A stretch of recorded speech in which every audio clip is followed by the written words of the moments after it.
merci à toi déjà de nous accorder un petit peu de temps.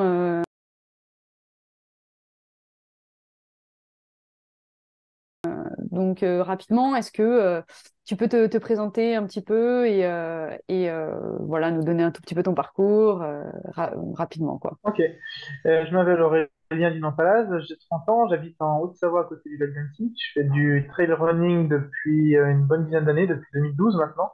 En parallèle, je fais du vélo en guise d'entraînement et puis l'hiver du ski de randonnée.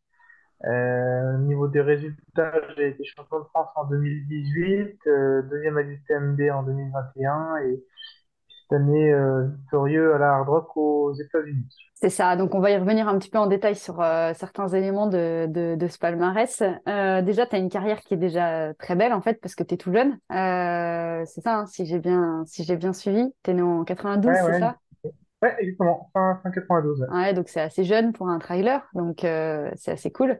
Qu'est-ce qui t'a amené au trail en fait? Et ben en fait, j'étais en études pour entrer en école de kiné en 2011, ouais. Et j'ai terminé l'année de sélection, c'était au mois de mai. Je me suis dit, bah allez, je vais me mettre à marcher en montagne. Et du coup, tout l'été 2011, j'ai fait ça. Je suis allé en montagne, je marchais, je faisais du vélo.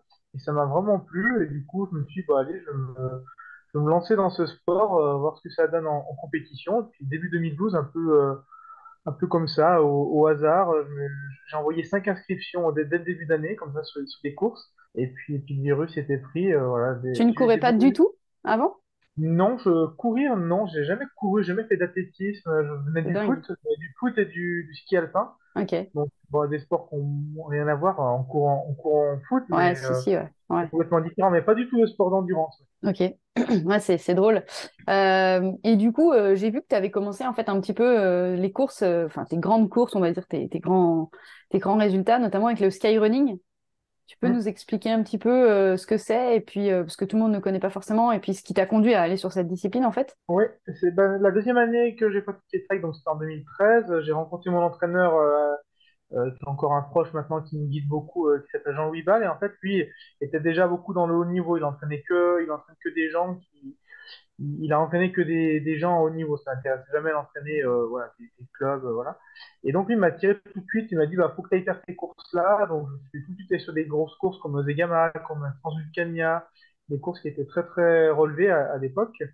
Et du coup bah je gagnais pas hein, forcément, parce que je faisais bah, déjà top 10, j'avais 19, 20 ans, j'étais bien content. Et du coup oui, en 2017, c'est l'année où j'ai joué le championnat de ski running. Donc ski running c'est du trail, hein du trail, mais qui est quand même assez engagé avec des terrains relativement techniques. Ouais, Techniques et avec c'est à plus de 2000 mètres d'altitude surtout, c'est ça en fait. ouais, souvent Mm. en altitude et puis souvent avec beaucoup de dénivelé. Ouais. Les Ok, caractéristiques, l'altitude, le dénivelé et puis le côté technique de la course. ok. Et comment tu t'es formé toi à la technique de course en trail? Parce que c'est quand même assez, c'est quelque chose d'assez technique. Ouais, bah ça, j'ai envie de dire, ça est venu un peu naturellement parce que j'habite en Savoie, en Haute-Savoie maintenant, mais j'ai toujours, avant de mettre des dossards en 2011, là, quand j'allais en montagne, c'était vraiment, ma sortie habituelle, c'était de partir de chez moi et je montais en haut, je faisais 1500 mètres, je redescendais dans un terrain qui est assez raide, assez technique. Et du coup, c'était assez naturel pour moi de faire ça plutôt que d'aller courir sur une piste d'athlétisme. Et d'ailleurs, ça se ressent. Je suis pas un bon coureur à plat, mais par contre, je m'en sors mieux quand c'est technique, quand il y a des cailloux, voilà, quand il y a des descentes fortes et des montées fortes. Ok, ok, ok. Donc en 2018, si c'est pareil, si je me suis bien informée, t'as gagné l'ultra ski marathon, c'est ça, hein? Le, Euh, Presque il me retombe, non, j'ai fini à Madère. ouais, Non, j'ai fini deuxième. ok, bon, mais t'as aussi été champion de France Oui, de trail cette année-là. ouais, c'est ça. 2018, ouais, c'est ça. J'ai été champion de France en 2018. Donc grosse Et année. donc, ouais, alors, c'est une année un peu particulière parce que tout le début de saison, non, je corrige en fait. En 2018, c'est pas ça, c'est Madère, oui. C'est Madère, mais c'est pas l'Ultra Trail Marathon, c'est le Madeira Island Ultra Trail. Donc, Ok, c'est notre course de Madère, où j'ai terminé deuxième. Et ensuite, j'ai été champion de France en juillet, le 14 juillet 2018. Donc, j'étais champion de France senior de trail long. Et ensuite, la deuxième partie de saison, c'est moins bien passé parce que j'ai abandonné la TDS et ensuite j'étais blessé pour le Grand Raid de la Réunion. Donc. Mais oui, l'année était marquée quand même par un titre de champion de France, donc c'est donc sûr que c'est quand même un début d'année qui est quand même assez remarquable. On sait que le titre de champion de France de trail il est disputé. On a maintenant un plateau de coureurs qui sont assez expérimentés. Comment t'expliques cette entre guillemets cette pointe à ce moment-là de ta carrière? Est-ce que tu as mis en place des choses différentes? Est-ce que Ben, c'est arrivé, donc j'avais 2018, j'avais 20, pardon, 26 ans, ouais, c'est ça, j'avais 26 ans. Et en fait, cette année-là, j'avais ciblé cette course parce que c'était à Montgenèvre, sur un terrain qui était très montagneux, avec, euh, avec beaucoup de dénivelé, avec un terrain relativement technique. Donc, ça se prêtait vraiment à mes points forts, et c'est pour ça que j'y suis allé, vraiment bien préparé. Et puis, c'est vrai que 26 ans, voilà, je courais déjà depuis 6 ans, donc, je commençais à une certaine maturité et je pense que ça s'est vu ce jour-là. Alors, c'est drôle que tu dises ça, une maturité à 26 ans pour un trailer. C'était une question que je voulais te poser. Tu fais quand même partie des personnages, entre guillemets, atypiques dans le monde du trail, le paysage du trail, notamment français. On a plutôt tendance à avoir des gars qui ont plutôt 35, 30-35 ans. Enfin, on pense à des François Daen, à ce genre de personnes. Comment t'expliques, toi, que tu as réussi comme ça à très vite monter sur des grandes distances et être performant sur des grandes distances? C'est vrai que la première année, quand j'ai débarqué dans le trail, donc j'avais 19 ans en 2012 et enfin, j'étais dans ma 20e année. Et voilà, je connaissais personne, je connaissais pas du tout ce milieu. Et bah, les 5 courses auxquelles je me suis inscrit, la première course c'était un 52 km, la deuxième c'était un 73 et la quatrième c'était un 100 km que j'ai couru en 14 heures. Donc ouais, c'était tout de suite des longues distances, ça m'a toujours attiré en fait. Je me suis jamais forcé à faire des longues distances pour dire de faire ça parce que ça se faisait bien. Non, non, c'était parce que ça m'attirait déjà naturellement il y a plus de 10 ans et encore aujourd'hui, ben, c'est ce format-là enfin, le format même 160 km maintenant 100 miles, qui m'attire encore plus. Ouais. Ok, donc on comprend, hein, 2018, tu continues un petit peu ta carrière, fin d'année difficile, tu te blesses, fracture de fatigue, c'est ça, 2019? Ouais, c'est ça exactement. Ouais, ouais, c'était dur. Enfin, parce que j'ai été sélectionné en équipe de France suite à mon titre de champion de France. Et donc, j'étais en stage équipe de France en 2019 et ça arrivait en avril 2019 en plein stage équipe de France. Fracture de fatigue du sacrum, ouais. Et puis, c'est une douleur que j'ai traînée un peu toute l'année. Et du coup, j'ai fait une saison quasi blanche cette année-là. Ouais. Ça a été expliqué par les médecins, par le staff, cette fracture de fatigue, on a réussi à trouver des origines ou pas du tout? On a essayé de réfléchir. Après, c'est toujours délicat de trouver la cause qui fait que ça a cassé ce jour-là, à ce moment-là. Mais la grosse différence sur mon entraînement, c'était que je m'entraînais beaucoup sur le goudron à la sortie d'hiver pour préparer les championnats du monde qui étaient sur un format court et rapide. Donc, j'ai fait des choses un peu différentes et moins habituées. Puis, à la sortie d'hiver où là, je cours pas beaucoup. Donc, la transition ski de randonnée d'hiver et course à pied était un peu rapide et sur un sol dur. Et mon corps était peut-être pas habitué. Donc, ouais, ça m'a pas réussi. Ok, on termine avec, on reviendra en détail en fait sur la hard rock tout à l'heure, mais on termine sur ta deuxième place à l'UTMB pour ta première participation en 2021. Oui. Pareil, hein, tu es encore tout jeune à ce moment-là. Je pense que tu dois faire partie peut-être des plus jeunes du top 10, je pense. Comment tu l'as vécu? Est-ce que toi, enfin, comment tu as préparé cet événement en fait? Je l'avais bien préparé. Alors c'est vrai que j'étais déjà dans une bonne dynamique parce qu'en début d'année, j'avais gagné à 30 Grands Canaria en mois de février. Donc je savais que j'étais dans une bonne année, en bonne forme. Et en même temps, au mois de juillet, j'ai chopé une espèce de virus ou de parasite au niveau du ventre tout l'été. Et ça m'a mis à plat vraiment une période de l'été. Et j'avais encore ce petit doute, voilà, début août, je commence à aller vraiment mieux, mais j'avais toujours cette peur que le jour de la course, ben, je manque d'énergie. Mais heureusement, ben, tout s'est bien passé le jour de la course et j'en garde bon, un super souvenir forcément, hein. Deuxième place quand on arrive en Chamonix avec des milliers de personnes, ça reste quand même un moment fort. Ok, super. Je crois qu'en plus, tu finis derrière François Daen, justement, cette année-là, qui était quand Ouais. même le leader incontournable du trail. Mm. Qu'est-ce que ça fait? Je crois que resté longtemps, en plus, plus ou moins en tête de ce que j'ai cru comprendre de cette course, c'est ça? Non, j'étais juste derrière, enfin, on était tous ensemble jusqu'au Ouais, c'est kilomètre ça, dans un groupe de tête, ouais. 40, je crois, et après, non, après, ils étaient juste devant, ils étaient deux juste devant, et en fait, François, j'ai toujours fait la course un petit peu derrière lui, un quart d'heure, plus ou moins un quart d'heure, et je crois qu'à la fin, je termine avec 12 minutes de retard. Donc, oui, c'était pas si loin de lui.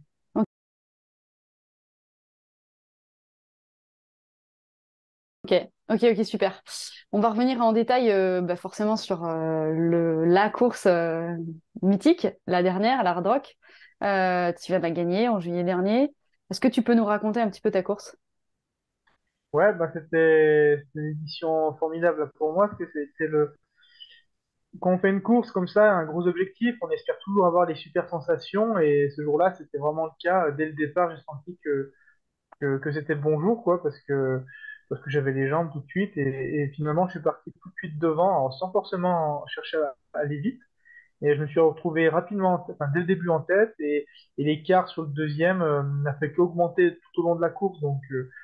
Bah, mentalement, c'était facile à gérer dans le sens où j'avais pas de pression de quelqu'un qui revienne derrière. Et donc ça, c'était plutôt sympa à vivre. Voilà, puis première expérience aux États-Unis, dans un milieu complètement différent, un autre pays, une autre culture. Ouais, c'était vraiment une expérience vraiment très enrichissante. Ok, alors tu nous parlais un peu de mental, là, je vais y revenir. Tu nous dis, voilà, il était derrière, mais finalement, j'avais pas trop de pression. C'est difficile à gérer pour toi, justement, mentalement, la place dans une course. Non, non, c'est pas dur à gérer. Après, voilà, on est compétiteur, on est là pour faire le meilleur résultat possible. Là, je me suis retrouvé en tête dès le début. Donc je me suis dit, bon, maintenant, t'es en tête. Maintenant, faut assumer, faut tenir sa place. Et ça aurait été un peu bête de partir devant avec un quart d'heure d'avance et puis finalement se faire doubler puis finir avec une heure de retard. Là, je me serais dit, bah non, t'as mal géré le truc, t'es parti trop vite. Alors que là, non, l'écart a fait qu'augmenter. Moi, j'ai gardé mes sensations à moi euh, qui était bonne. Voilà, j'ai eu quelques petits coups de moins bien, forcément. Sur une course de 23 heures, on n'est pas toujours au top, mais ouais, non, c'est pas forcément dur à gérer, mais faut se préparer un peu à tous les scénarios quand même. Ok. Alors, tu nous parles, on va en reparler après de ta préparation mentale quand tu dis des scénarios, mais tu nous dis que tu as eu des petits coups de moins bien. Est-ce que tu peux nous dire, il y a des gens ici qui n'ont jamais fait de course de 23 heures, c'est quoi un coup de moins bien pour toi sur une course comme ça? Et ben là, le coup de moins bien, il est arrivé, je crois, après le kilomètre 90, en fait. Et c'était une partie de la course où on monte une longue piste forestière, donc c'est pas très agréable, c'est pas ce que je préfère. Là-bas, il faut savoir qu'on est en altitude, donc c'était encore plus dur, du coup. Une longue piste forestière qui est pas très raide, dans l'idéal, il faudrait courir pour avancer vite. Et là, j'avais du mal vraiment à courir, donc je marchais beaucoup, j'alternais marche, course, et je me disais, bon, là, je vais perdre du temps sur le deuxième. Et donc là, ouais, c'était vraiment le moment un peu dur. Et finalement, on se met de cette montée au ravitaillement. Enfin, les personnels sur le ravitaillement, ils m'ont dit, bah là, t'as pris encore 8 minutes d'avance sur le deuxième. Donc à partir de là, c'était vraiment ça basculait un truc dans ma tête dans le sens où je me suis dit, bon, si sur cette partie-là, t'as repris de l'avance encore, bon, normalement, ça devrait bien se passer si t'as pas de gros problèmes d'ici la ligne d'arrivée.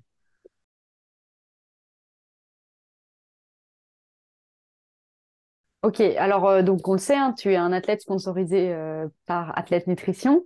Est-ce que tu peux nous dire un petit peu les produits que tu as consommés pendant cette course et ne pas hésiter même à nous dire, ben, je consomme plutôt ça en début de course. C'est quoi tes petits conseils que tu me donnerais? Alors, le petit conseil que j'ai, enfin, moi, en tout cas pour moi, je me connais maintenant sur les longues distances et je sais que ça arrive souvent que sur les longues distances, au bout d'un moment, j'ai un peu du mal à croquer dans le solide. J'avais privilégié les barres plutôt au début et en effet, ça s'est confirmé en fin de course. J'avais du mal à manger, vraiment à croquer, quoi que ce soit, hein, que ce soit ça ou autre chose sur les ravitaillements. Quand tu dis au bout d'un moment, c'est au bout de combien, tu sais à peu près au bout de combien de temps tu as plus de mal? Non, je sais pas exactement, mais en gros, ça va être à peu près une dizaine d'heures, quoi. Ouais, ok, c'est déjà du très long en fait, c'est déjà de l'ultra. Ah oui, Ouais, oui, c'est déjà du très long. Ouais, ouais, ouais. ouais, ok, ok, ok, Et du coup, là, je bascule vraiment après, quasiment exclusivement avec les compotes avec les compotes purées et les boissons énergétiques. Et ce qui me ok, permet d'avoir un apport énergétique qui est suffisant. Et ok. le truc qui passe très bien, c'est les moelleux. Les moelleux, je sais que ça, c'est quelque chose qui passe bien. Voilà, c'est mi-solide, mais en même temps, ça reste moelleux, comme son nom l'indique. Les moelleux énergétiques. Et cela passe bien, même en fin de course. Je ne fais jamais un plan précis dans le sens où je me dis, il faut que je prenne ça à tel endroit, ça à tel endroit. Je me laisse cette liberté d'adapter le plan en fonction de mon envie gustative, quand même. Ok, bon, donc tu ne te dis pas il faut que tu manges ça à telle heure, mais est-ce que par contre tu te mets quand même un peu une minuterie sur sur ta montre? En termes de timing d'alimentation, tu respectes quelque chose ou rien du tout? Alors, je respecte quelque chose, mais qui reste entre guillemets anarchique. Je me mets pas de chrono, je regarde pas le temps, mais je sais qu'il faut que je mange régulièrement. Sur une heure de temps, je sais qu'il faut au minimum que je prenne au moins une compote, quoi, au moins plus de la boisson énergétique. Donc la boisson, c'est tout le temps. Ça, j'ai toujours une flasque d'eau et une flasque de boisson que j'alterne. Et ensuite, ben, j'ai toujours un autre apport, donc que ce soit une barre, un moelleux, une compote à côté. Donc un autre apport, mais j'ai pas un truc carré à me dire toutes les demi-heures faut que je mange, tous les trois quarts d'heure. C'est encore une fois, ça reste à l'envie, mais voilà, bien évidemment, faut pas attendre 2 heures de temps et faut pas attendre d'avoir faim non plus pour prendre Ok, un produit. ok, C'est ça le ok. timing.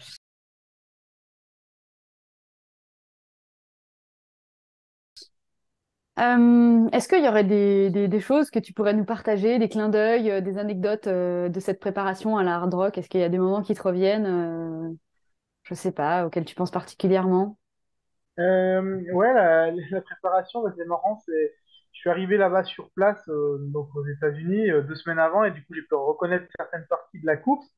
Et je m'attendais, enfin, ce qui est connu sur cette course, notamment, c'est qu'il faut traverser une rivière, où on traverse une rivière en se tenant une corde. Et donc, elle est située à 4-5 km de l'arrivée. Je me suis dit, bon, moi, j'aurais les pieds mouillés ce jour-là. Et en fait, finalement, je me suis aperçu que sur les reconnaissances, en fait, je courais toute la course. On traversait des rivières de partout, partout. J'ai traversé une vingtaine de rivières sans exagérer. Et finalement, j'ai couru 23 heures avec les pieds trempés du début à la fin. Et ça m'a valu quelques petites ampoules, forcément. Et je n'avais pas anticipé ça, mais en même temps, je suis pas sûr que j'aurais pu faire grand-chose parce que il y avait tellement de rivières que même changer tout sur un point de ravitaillement, il aurait fallu échanger à tous les ravitaillements et même ça aurait peut-être pas été suffisant. C'est une petite anecdote.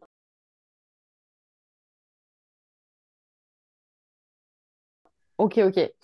Et plus globalement, en termes de préparation maintenant, quand tu prépares, alors j'imagine que chaque préparation est différente pour chaque type d'événement, j'entends bien, mais j'imagine que tu dois avoir un petit peu des rituels.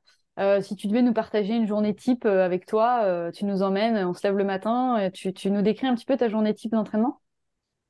Voilà, j'en ai type pour une préparation d'une course comme celle-ci, c'est une grosse séance en montagne. Donc, typiquement, je vais me lever voilà, vers 7h, 6h30, 7h, dépend du planning que j'ai ce jour-là, mais je prends mon petit déjeuner et Qu'est-ce que ensuite je tu pars. déjeunes, par exemple, sur une journée où tu vas faire un gros effort? Et ben souvent, quand je me prépare pour une course, j'essaie de me préparer aussi comme si j'étais jour de la course, Ok, c'est-à-dire en mangeant les mêmes produits au petit déjeuner. ok. Pas tout le temps, mais j'essaie de le faire quand même régulièrement pour habituer mon corps, mon estomac à Qui est très ça. bien, qui est Ouais. très bien. Et j'utilise la crème énergétique Athlète, là, qui est vraiment géniale pour ça. Ok. Et j'ai trois versions. Donc, soit j'utilise en version simple, je fais de la crème, donc la préparation avec de l'eau. Et sinon, j'aime bien faire des crêpes avec ou des pancakes. Donc, tout Ok, simplement, je mets un œuf et de l'eau ou du lait végétal, et puis je fais ma crêpe ou ok. un pancake avec une banane. Et ça, c'est très bien, c'est très digeste et ça me permet en fait surtout de partir vite derrière le petit déjeuner. Ça m'évite d'attendre 1 heure et demie de digestion si je mangeais des choses un peu moins digestes. Et du coup, O- ben, derrière, après, j'enchaîne sur une grosse sortie en montagne, que ce soit à pied ou en vélo. Pour préparer ces efforts longs, là, faut préparer son corps à ces efforts et Et, j'alterne, enfin, et du j'enchaîne coup, beaucoup. tu t'alimentes aussi, j'imagine, pendant ces entraînements? Ouais, alors il y a un peu deux types de préparation. Il y a des fois, je vais faire exprès de pas énormément m'alimenter pour travailler un peu ce qu'on appelle la lipolyse, où je vais rester sous des rythmes plutôt doux en général. Je m'alimente quand même, hein, parce que sinon c'est trop compliqué. Et ensuite, il y a des entraînements où vraiment, ouais, j'entraîne mon estomac, mon corps à manger avec les produits que j'utilise lors de la course pour pas être surpris avec ça le Et jour J. alors, sans rentrer dans une forme de secret peut-être de ta préparation, mais ces séances où tu vas pas t'alimenter et les autres où tu vas t'alimenter, c'est organisé avec ton entraîneur, c'est alterné, ça se passe comment en fait? Comment tu choisis les séances où tu t'alimentes et celles où tu t'alimentes pas? Alors clairement, alors déjà les séances où je vais avoir une thématique, où je vais faire des fractionnés, ou mettre du rythme, une intensité plus élevée, si je vais manger parce qu'il faut que j'ai un apport d'énergie quand même suffisant pour avancer. Et les sorties où je vais m'alimenter un peu moins, ça va être des sorties semi-longues, je vais dire, parce que forcément si je pars 5-6 heures en montagne, ça va être compliqué de pas manger quand même. Mais voilà, une sortie de 2 heures, 2 heures et demie, je peux le faire sans rien manger ou boire que de l'eau par exemple.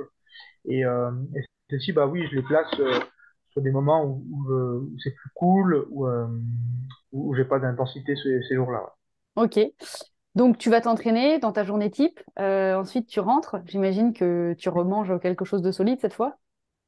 Ouais. Là, clairement, faut tout de suite au retour, j'essaie de vraiment optimiser la fenêtre métabolique, tout de suite manger des glucides, des protéines, et puis après bien s'hydrater. C'est des conseils vraiment basiques, mais qui sont vraiment efficaces, hein. De toute façon, il faut manger pour bien récupérer, puis pouvoir repartir le lendemain. Donc, j'essaie vraiment quand j'arrive, de voilà, me doucher rapidement et tout de suite passer à table sur un repas solide. Ok. Niveau récupération, tu fais des choses particulières ou... En particulier, j'ai une chose que j'ai mis en place depuis l'année passée. Alors c'est un complément au niveau de la récupération, c'est que je fais de la cryothérapie à corps entier. Donc ça, et puis en même temps, le jour où je vais faire la cryothérapie, je mets des bottes de pressothérapie juste derrière. Donc voilà, c'est un petit plus, ça fait pas tout, T'as mais senti des effets particuliers sur ta récup? ouais, alors c'est surtout un temps de récup que je me prends aussi pour moi. C'est-à-dire Ok. que voilà, je vais là-bas, je sais que j'y vais, ça me prend 40 minutes où je vais, je me pose, je me repose, et ça me repose aussi mentalement. Et après, la meilleure des récupérations quand même, et je le vois bien, c'est le sommeil, on a beau dire ce qu'on veut, si on dort bien et suffisamment, c'est déjà un bon bout de fait pour la récup. Tu fais des siestes ou pas? Très rarement, très rarement. Marrant, je viens d'en faire une juste avant l'interview, là. Mais j'en fais très rarement parce que j'ai pas forcément le temps ou je ne me trompe peut-être pas assez, mais j'ai jamais eu cette habitude et j'essaie de l'intégrer un peu plus quand même les jours où je peux.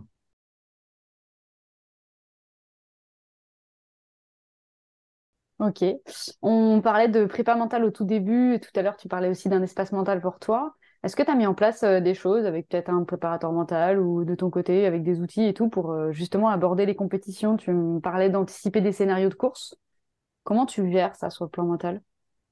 C'est une question qu'on me pose beaucoup là, depuis quelques mois, la préparation mentale. Et j'ai jamais rien fait de particulier parce que je pense que je suis bien dans ma tête, entre guillemets. J'ai relativement confiance en moi, j'ai pas de problème de ce point de vue-là. Après, il faut rester juste avec soi-même et j'essaie de l'être. Mais en même temps, j'ai jamais fait appel à quelqu'un, mais je pense que je fais de la préparation mentale inconsciemment en fait.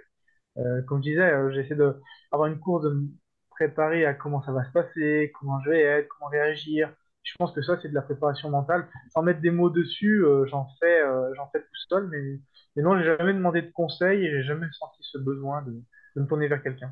Ok, d'accord. T'anticipes des scénarios, t'anticipes la course ou pas du tout, t'attends de voir venir?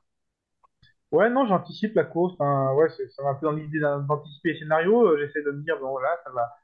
Là, je serai comme ça. Enfin, j'essaie vraiment un peu de tout imaginer. De visualiser.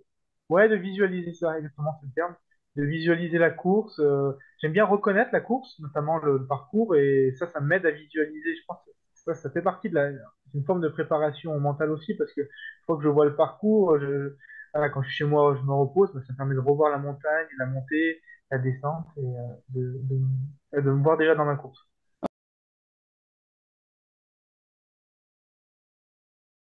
Ok, super.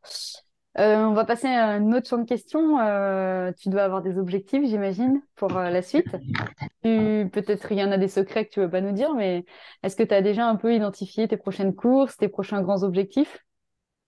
Ouais, bah là, pour cette année, clairement, le premier objectif, c'était la Hard Rock, et le deuxième, ça va être la Diagonale des Fous, sur l'île de la Réunion. Et puis d'ici là, je vais participer à une course du circuit UTMB dans l'espoir de me qualifier pour l'UTMB l'année prochaine. Voilà, Ok, tout le monde doit passer par cette étape-là. Donc je vais courir en Suisse. La course s'appelle Swiss Trouble by UTMB. Je vais courir le 70 km à mi-septembre. Et ça me permettra aussi de l'intégrer dans ma préparation pour la Diagonale des Fous. ok. Donc l'année prochaine, UTMB.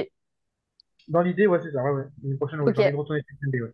Et sur le moyen et long terme, tu as d'autres projets ou Ouais, j'ai un gros projet sur moyen terme, on va dire. Ce serait de tenter le record du GR20. Voilà, c'est un projet qui me tient à cœur depuis un petit peu. Pourquoi ce record? Qu'est-ce qui te plaît dans le Euh, GR20? Plusieurs choses. Quand j'étais plus jeune, je suis allé en vacances avec mes parents. J'ai eu la chance d'aller qu'en Corse en vacances. On est parti chaque année en Corse. Je crois que j'y suis allé 13 fois avec eux, 13 ou 14 fois. Et puis depuis que je me suis mis au trail, ben voilà, j'y suis allé plusieurs fois. Les 3 dernières années, j'y suis allé. Là, j'ai fait le GR20, 2 fois en 4 jours, 1 fois en 3 jours. Et là, en fin de semaine, je pars encore pour courir sur le GR20 notamment. Toujours un peu dans cette optique de reconnaître le parcours pour un jour essayer de battre le record. Donc ça, ce serait mon gros projet extra course, on va dire. Ok. Tu as prévu de le faire du sud au nord ou du nord au sud? Ah non, c'est toujours le record, il est établi du nord au sud. Ouais. Ouais, parce que c'est la partie la plus difficile d'abord, c'est ça? Ouais, puis je crois que de toute façon, quand on parle du record, dans l'autre sens, je suis pas sûr qu'on parle d'un. Je sais pas s'il y a D'accord. des temps établis de record. Mais oui, en Ok. effet, la partie nord est bien plus dure. Ouais, elle est bien Ouais, plus. ok. D'accord. Ouais. Et effectivement, là, du coup, on va être plutôt sur des parties un peu montagneuses, limite escalade. Tu vas te préparer spécifiquement à ça ou tu vas continuer à courir dans tes sentiers de montagne classiques Non, bah ça, pour y être allé plusieurs fois, ça reste quand même. C'est des terrains montagneux, donc j'ai la chance d'habiter en Haute-Savoie, donc on a quand même des terrains qui, qui sont quand même assez similaires. La grosse différence, ça va, c'est qu'il y a beaucoup de rochers. C'est vrai que par endroits, on court pas, on saute un peu de caillou en caillou, donc ça, c'est un peu un terrain que j'ai moins l'habitude. Enfin, après, les 3 fois où j'y suis allé, ça se passe toujours bien, je me trouve tout de suite à l'aise parce que c'est un terrain que j'aime bien aussi, c'est technique, c'est très montagneux, donc ça reste assez simple pour moi, je veux dire, de me préparer pour un terrain comme ça.